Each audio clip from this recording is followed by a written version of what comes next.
आज का टॉपिक से थ्योरीज ऑफ इंटरनेशनल ट्रेड। ठीक है, तो इंटरनेशनल ट्रेड की कुछ थ्योरीज को हम देखेंगे। सबसे पहला थ्योरी को देखेंगे मर्केंटाइल, दूसरा देखेंगे एब्सोल्यूट एडवांटेज। तो चलिए स्टार्ट करते हैं कि एक्चुअली में इंटरनेशनल ट्रेड होता क्या है। इंटरनेशनल ट्रेड का मतलब कि दो कंट्री और दो नेशंस का होना बहुत ही ज़रूरी है, और उसमें क्या क्या इन्वॉल्व होता है। डिफरेंट करेंसी इन्वॉल्व होगा, multiple legal environment, shipping, documentation, tariff, Kota's, इस सारे चीज़ क्या होगा, इन्वॉल्व होगा इंटरनेशनल ट्रेड पे। तो इंटरनेशनल ट्रेड जो है काफ़ी कॉम्प्लिकेटेड होता है इंटरनल ट्रेड से। क्यों? क्योंकि इसमें क्या कि डिफरेंट डॉक्यूमेंटेशन होता है, tariff, Kota's, different currencies involve होता है। ठीक, तो इसी को हम लोग बोला जाता है इंटरनेशनल ट्रेड।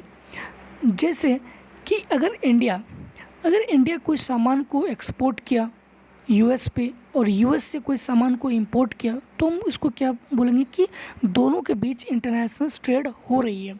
अगर इंडिया एक्सपोर्ट नहीं करता है या फिर इंपोर्ट भी नहीं करता है, तो उस सिचुएशंस पे हम बोलेंगे कि इंडिया जो है अटार्की को अचीव कर लिया। मतलब कि क्लोज्ड इकोनॉमी, सिर्फ इंटरनल ट्रेड ही हो सकता है या फिर सिर्फ इंटर रीजनल ट्रेड हो सकता है। वैसे ही अगर हम यूएस की पॉइंट ऑफ व्यू से सोचिए कि अगर यूएस एक्सपोर्ट भी नहीं करता है और इंपोर्ट भी नहीं करता है, तो उस सिचुएशंस पे हम बोलेंगे कि यूएस ने जो है अचीव कर लिया अटार्की को, मतलब क्लोज्ड इकोनॉमी। ठीक, तो अटार्की उस सिचुएशंस को बोलेंगे कि ना ही इंपोर्ट हो ना ही एक्सपोर्ट हो, सिर्फ जो है इंटरनल ट्रेड और इंटर रीजनल ट्रेड हो, तो उस सिचुएशंस को बोलेंगे क्या कि वो अटार्की। आज के टाइम में अगर देखा जाए तो ट्रम्प के अकॉर्डिंग अगर देखें तो ट्रम्प जो है उसका कहना है कि यूएस में जो है सिर्फ भर के जो है सिर्फ एक्सपोर्ट करता है दूसरा कंट्री, और यूएस जो है उतना इंपोर्ट ही नहीं कर पाता। इसीलिए जो है डोनाल्ड ट्रम्प जो थे प्रेसिडेंट पे, तो उन्होंने जो हैवी ड्यूटीज़ को लगा दिया था 15%, 25%, 30-40% तक लगा दिया था, ताकि जो है ज़्यादा इंपोर्ट ना हो दूसरे कंट्री से यहाँ पे। ठीक, तो अब हम देखेंगे कि कुछ थ्योरीज ऑफ इंटरनेशनल ट्रेड का पहला थ्योरी कि मर्केंटाइल थ्योरी है क्या। मर्केंटाइल थ्योरी कहता है कि सिर्फ एक्सपोर्ट करो और इंपोर्ट मत करो। ठीक, मतलब we should try to export but not import. सिर्फ जितना हो सके एक्सपोर्ट करो, लेकिन इंपोर्ट करो ही मत। क्योंकि अगर हम एक्सपोर्ट करेंगे तो क्या प्रीशियस मेटल को अर्न कर पाएंगे, ज़्यादा डॉलर्स हो पाएगा। ठीक, तो मर्केंटाइल का जो व्यू था उसका कहना बेसिकली ये था कि जो इंटरनेशनल ट्रेड है वो जीरो सम गेम है। कैसे कि दोनों कंट्री को जो है फ़ायदा नहीं होगा, सिर्फ एक कंट्री को फ़ायदा होगा। जैसे कि कोई कंट्री अगर एक्सपोर्ट कर रहा है, ठीक, तो वो कंट्री इंपोर्ट ना करे, तो वैसी सिचुएशन में क्या होगा, उसी कंट्री को फ़ायदा होगा ना। तो it is a selfish view. तो कहीं ना कहीं जो है मर्केंटाइल का जो व्यू था वो एक सेल्फिश व्यू था। लेकिन हमारा जितना भी इंटरनेशनल थ्योरीज था उसका बिलीफ था कि इंटरनेशनल ट्रेड जो है कि म्यूचुअली बेनिफिट है, एक्सेप्ट मर्केंटाइल को छोड़ के। तो अगर इंटरनल ट्रेड हो रही है इंडिया और यूएस के बीच, तो इंडिया और यूएस दोनों को फ़ायदा होगा according to all other theories. But mercantile का व्यू था कि नहीं, अगर इंटरनेशनल ट्रेड हो रही है इंडिया और यूएस के बीच, तो नेट में अगर देखें फ़ायदा या घाटा वो ज़ीरो है। ठीक, अगर इंडिया को गेन हो रहा है तो यूएस को क्या होगा, घाटा होगा, या फिर यूएस को अगर गेन हो रहा है तो इंडिया को घाटा होगा। और मर्केंटाइल व्यू अगर आज के टाइम में देखा जाए तो चाइना जो है इसको यूज़ कर रहा है, क्योंकि चाइना जो है भर के क्या एक्सपोर्ट कर रहा है और उतना इंपोर्ट नहीं कर रहा है। क्यों? क्योंकि चाइना जो है हैवी ड्यूटीज़, जी अभी कस्टम ड्यूटीज़ जो है एक्साइज ड्यूटीज़ लगा देता है। तो इसीलिए जो मर्केंटाइल व्यू को हम लोग एक ज़ीरो सम गेम बोला जाता है कि सिर्फ एक ही कंट्री को फ़ायदा होगा या दूसरा को नहीं होगा। ठीक, तो country should export more and more, और कंट्री जो है ज़्यादा से ज़्यादा एक्सपोर्ट करता है ताकि जो है वो एक स्पेसिस या फिर जो प्रीसियस मेटल या डॉलर्स को अर्न कर सके। और कंट्री क्या करता है, इंपोर्ट नहीं करता है, और उस पर क्या कर देता है, काफ़ी सारे बैरियर्स को इम्पोज कर देता है। खास करके अभी देखिए ट्रम्प का जो एटीट्यूड है, या फिर चाइना खास करके चाइना। ठीक, तो इसी को हम लोग बोला था मर्केंटाइल थ्योरी। अब दूसरा थ्योरी देखते हैं इंटरनेशनल ट्रेड का, एब्सोल्यूट एडवांटेज थ्योरी, जो एडम स्मिथ के द्वारा ये दिया गया हुआ था। इसका कहना बेसिकली ये है कि अगर हम कोई चीज़ तुमसे सस्ते में बना सकते हैं, अगर तुम कोई दूसरा चीज़ हमसे ज़्यादा सस्ते में बना सकते हो, तो मेरा सारा रिसोर्सेज हम उस चीज़ पे लगा देंगे और तुम सारा रिसोर्सेज उस चीज़ पे लगा दो, उसके बाद जो है फिर हम दोनों एक्सचेंज कर लेंगे। यही जो है एब्सोल्यूट एडवांटेज थ्योरी है।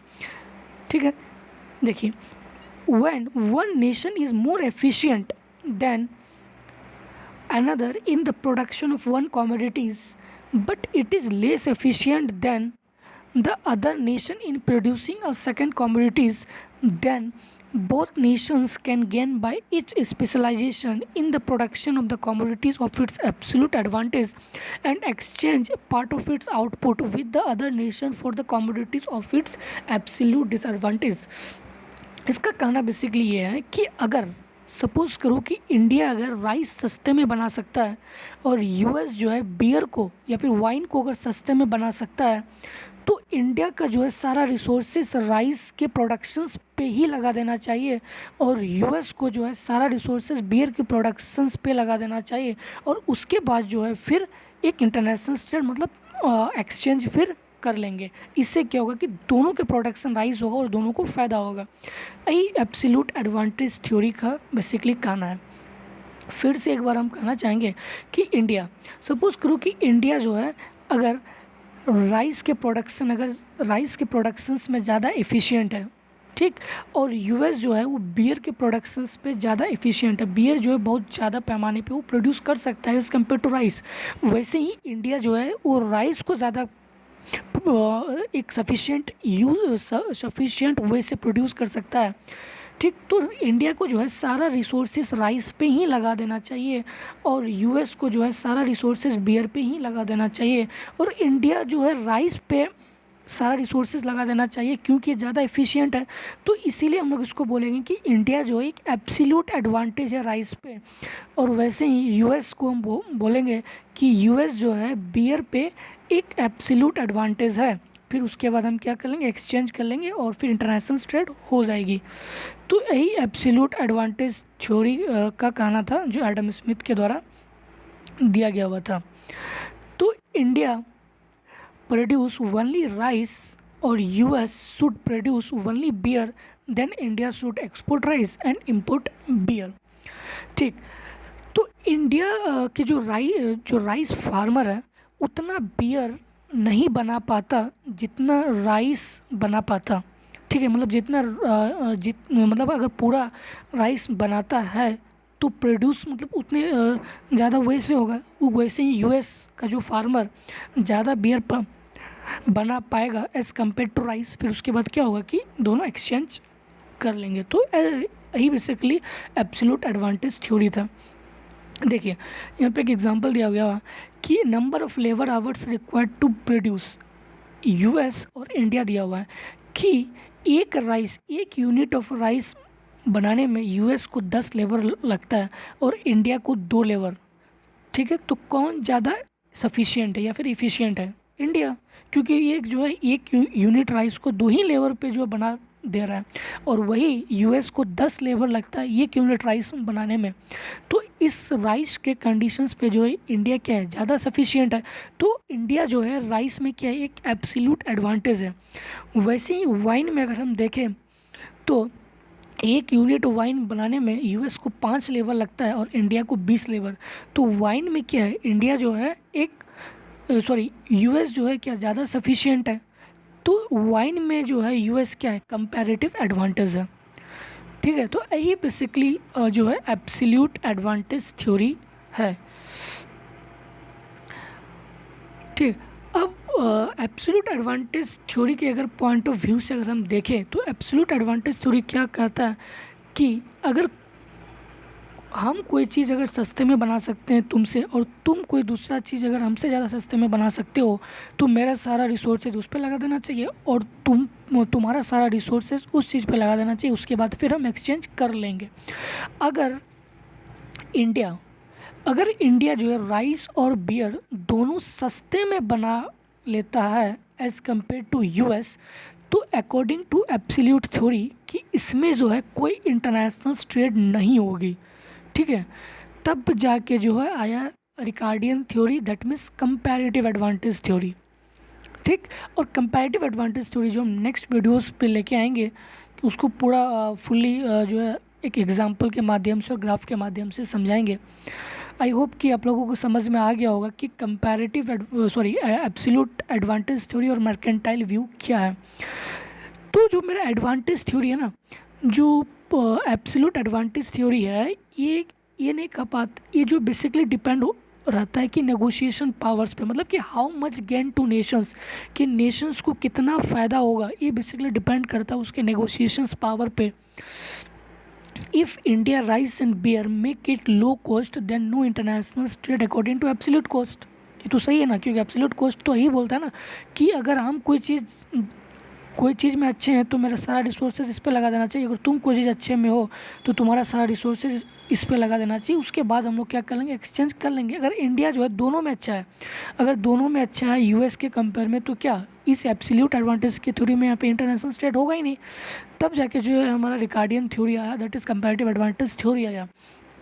इट इज सेज, यहाँ पे लिखा हुआ है कि it says if India produce rice and beer at low cost then US, then we compare the degree. उसके बाद जो हम एक डिग्री को कंपेयर करें, अगर इंडिया प्रोड्यूस करता है राइस और बियर को at low cost then US से, उसके बाद हम देखें कि उसका कंपेयर डिग्री, उसका डिग्री को हम कंपेयर करो कि इंडिया जो है राइस को कितना सस्ता में बना सकता है और बियर को कितना कम सस्ता में बना सकता है।